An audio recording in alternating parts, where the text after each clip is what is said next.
श्री गोपाल कृष्ण भगवान की जय। सकट नाम का राक्षस जो नक्षत्र लग्न पे पूजा हो रही थी, माँ यशोदा सभी बैठे थे, पर उसने आकर जो भगवान श्री कृष्ण कन्हैया को मारने की चेष्टा करी। जो बैलगाड़ी थी उस बैलगाड़ी पे आकर जो नीचे भगवान कृष्ण कन्हैया की झोली थी, झूला था, और उसने आकर अपना पूरा रूप बैलगाड़ी के स्वरूप में अपनी शक्ति दर्शाई और शक्ति दर्शाकर उसको पूरा जमीन में उतारना चाहता था।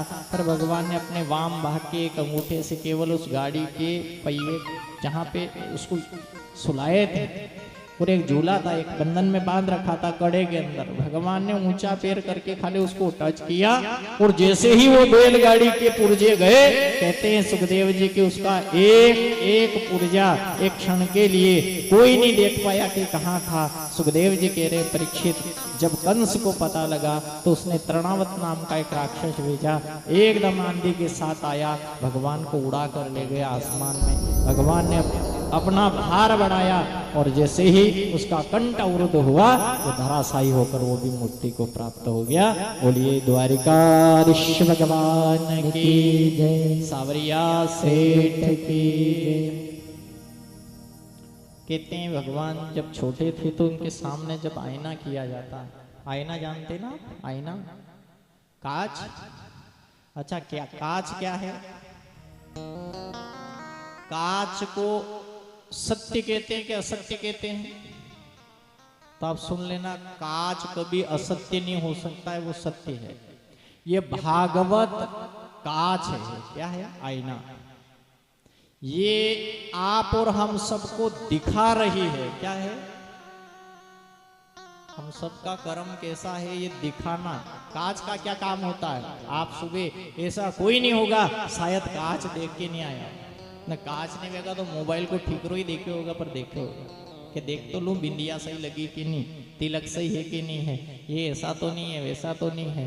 कांच में देखना, जब 24 घंटे में एक बार आदमी कांच के सामने चला ही जाता है, तो कभी विचार करना ये भगवान है, ये मेरी पूरी सूरत बता रहा है मैं कैसा। क्या करता है कांच? अच्छा आता कितने का है कांच? 5, 10, 15, 20, 25 रुपए है ना। अच्छा महंगा लाओ या सस्ता बताएगा तो जो है कि कुछ अलग से कोई करोड़ रुपए का कांच कुछ अलग होता होगा। लोग कहते हैं क्वालिटी बदल सकती है, पर जो है वही तो बताएगा।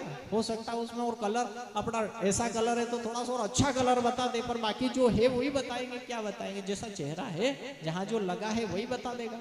तो कांच जो ये आईना है, ये आईना नहीं है, ये भागवत का रूप है। इस भागवत को भी आईना ही समझ लेना आप, कांच।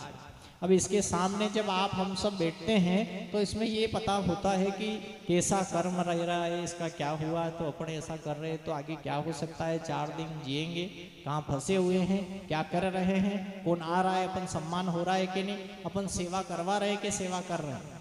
जिंदगी में एक छोटे छोटे गुणों को आप लेकर अच्छे रास्ते चल दो, ऑटोमेटिक ये भागवत धर्म का जो ज्ञान है वो आप हम सबको पूर्ण रूप से भगवान से मिला देगा। अपनी आदत उस ओर ले जाओ। अपने को कोई भागवत की ये कथा याद नहीं करना है। क्या करना है? याद करके।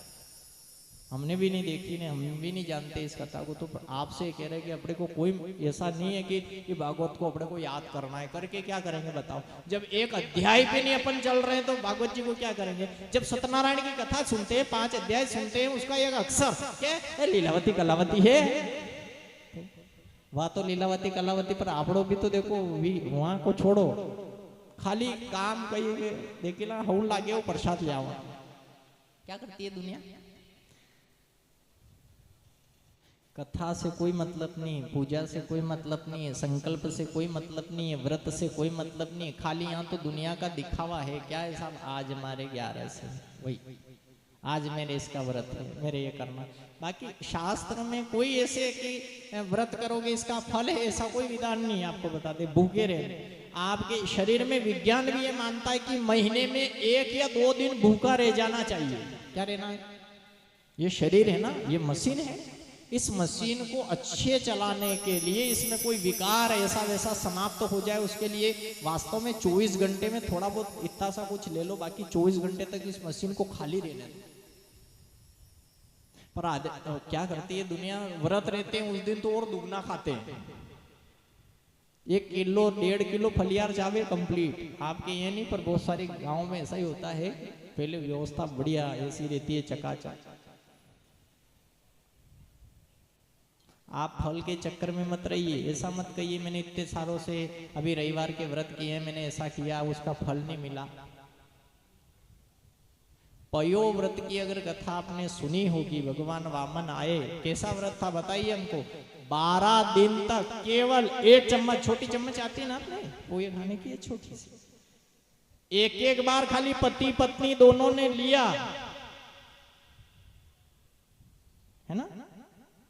कर्म दीति ने क्या किया है, अदिति ने, दोनों ने मिलकर क्या किया, केवल 1 चम्मच वो एक बार दूध ले लिया। देसी गाय जो गाय ना, अपनी गौ माता का दूध लिया, प्रणाम करके पी लिया। 12 दिन तक कुछ भी नहीं लिया।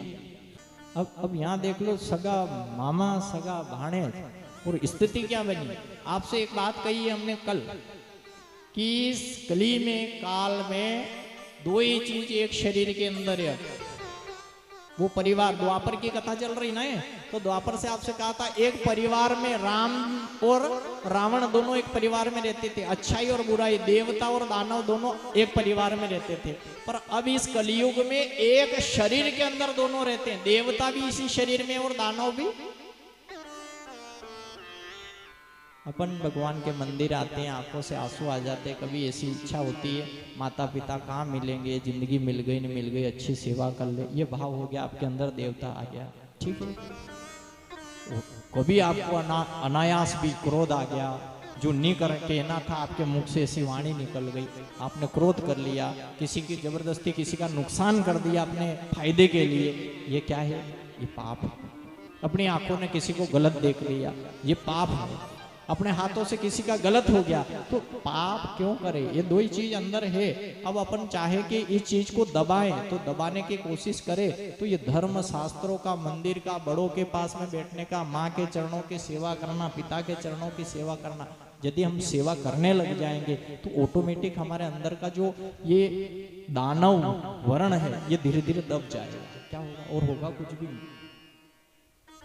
कोई धर्म पुण्य, कोई भगवान, 4 धाम की यात्रा, देश दुनिया कहीं भी दौड़ रही है, घूम रही है, कोई कुछ भी नहीं है। 2 लोग दिखावा खाली। आप तो अपने आप में इस पाप को दबाने की कोशिश कर लो, भागवत पूरी आपके हृदय में बैठ जाएगी।